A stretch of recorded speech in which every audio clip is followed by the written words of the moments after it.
Hello guys. Call ना उठाने से क्या प्रॉब्लम हो जाती है? यदि आपने किसी ऐप से लोन लिया है, कोई क्रेडिट कार्ड लिया है और आपने वो यूज कर लिया है, और जैसे ही आपकी ड्यू डेट आती है आप उसे रीपेमेंट नहीं कर पाते हैं और आप कॉल को भी इग्नोर कर देते हैं, फोन काट देते हैं या फोन स्विच ऑफ हो जाता है या आप स्विच ऑफ कर लेते हैं। तो इस वीडियो में कंप्लीट जानकारी दूंगा कि आपके साथ क्या हो सकता है। दोस्तों, चैनल पे नए हैं तो सब्सक्राइब कर लीजिए और वीडियो को लाइक कर दीजिए। जैसे ही दोस्तों हमारी ड्यू डेट आती है तो कॉल आना स्टार्ट हो जाता है फाइनेंस कंपनियों का। जैसे कि आपने लोन लिया है और उसकी ड्यू डेट आ गई, आपको रीपेमेंट करने की तारीख आ गई, तो फिर वे कॉल करते हैं और कॉल इग्नोर भी करनी चाहिए, क्योंकि आपको ज्यादा परेशान किया जाता है। और उस एप्स की ज्यादा इग्नोर करनी चाहिए जो हर 1 घंटे में, 2 घंटे में, 10 मिनट में, हर दूसरे दिन केवल यही धमकी देता है कि लोन रीपेमेंट करो वरना पुलिस आ जाएगी या एजेंट आने वाले हैं। इस तरह की कॉल आपको इग्नोर कर देनी चाहिए। लेकिन जैसे आपकी ड्यू डेट आती है आपको कुछ कॉल लेनी जरूर चाहिए। यदि आप कॉल नहीं लेंगे तो आपके रेफरेंस नंबर पर कॉल की जाएगी, जो भी आप वहां पर डालते हैं उन पर कॉल करी जाएगी। यदि आप फिर भी नहीं उठाते तो आपके कॉन्टेक्ट हरासमेंट होंगे।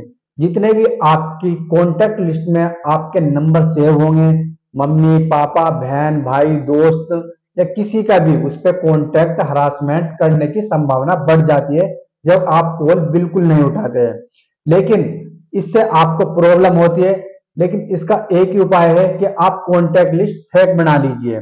यदि आप फेक नहीं बनाते हैं तो आप कॉल उठाइए, लेकिन रेगुलर मत उठाइए। 8 दिन में उठा सकते हैं, 10 दिन में उठा सकते हैं, लेकिन स्विच ऑफ बिल्कुल नहीं करना है फोन। अगर आप स्विच ऑफ करेंगे तो कॉन्टैक्ट हरासमेंट ज्यादा जल्दी होगा, ठीक है।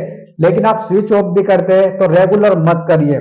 आप 1 हफ्ते या 2 हफ्ते में कॉल उठाकर जवाब देते रहिए कि जब भी मेरे पास पैसा हो जाएगा मैं रिटर्न कर दूंगा। यदि आप इस तरीके की गलती करते हैं तो कॉन्टैक्ट हरासमेंट होगा, व्हाट्सएप हरासमेंट होगा और तीसरे नंबर पर आपको नोटिस जल्दी से जल्दी आने की संभावना होगी, क्योंकि उनको ऐसा भी लग सकता है कि ये जिसने भी लोन लिया है वो फ्रॉड है, कि किसी और के डॉक्यूमेंट पे तो नहीं ले लिया या ये लोन देना ही नहीं चाह रहा, जैसे कोई लोन की फिक्र नहीं है, तो ये नोटिस जल्दी इशू कर देते हैं। वैसे नोटिस कोई भी इशू होता है तो 3 मंथ से पहले नहीं होता, लेकिन फिर वे नोटिस 3 मंथ के बाद जरूर ही कर देते हैं। कुछ ऐसा होता है कि जरूरी नहीं कि 3 मंथ के बाद इशू हो, वे नहीं भी करते, लेकिन फिर होने की संभावना बढ़ जाती है। यदि आप बिल्कुल भी कॉल नहीं उठाते, स्विच ऑफ कर देते, कोई भी रिस्पॉन्स नहीं देते हैं, तो इस संभावना में आपके घर एजेंट भी आएंगे और एजेंट केवल यही देखने आएंगे कि ये बंदा लोन लेकर रीपेमेंट तो नहीं कर रहा, लेकिन कॉल का जवाब भी नहीं दे रहा, किसी प्रकार का रिस्पॉन्स नहीं दे रहा। तो केवल आपके घर इंक्वायरी करने आ सकते हैं कि इसके साथ शायद कोई प्रॉब्लम तो नहीं हो गई, क्या ये है या नहीं है, या उस एड्रेस पर रहता है या नहीं रहता है, या कोई स्कैमर है। क्योंकि आजकल स्कैमर भी बहुत चल रहे हैं कि कोई भी ऐप से किसी के भी डॉक्यूमेंट से लोन लेता है और फिर फुर हो जाता है। और किसी भी प्रकार की प्रॉब्लम में आप ना फंसे, इसलिए केवल आप यदि कॉल नहीं लेना चाह रहे तो आप कंटिन्यू मत रहिए स्विच ऑफ या फोन। इस तरीके से आप 1 हफ्ते 2 हफ्ते में जवाब देते रहिए और आप इन प्रॉब्लम से बचे रहेंगे। तो दोस्तों, फिर भी आपको कोई प्रॉब्लम आ रही है तो आप कमेंट बॉक्स में लिख सकते हैं।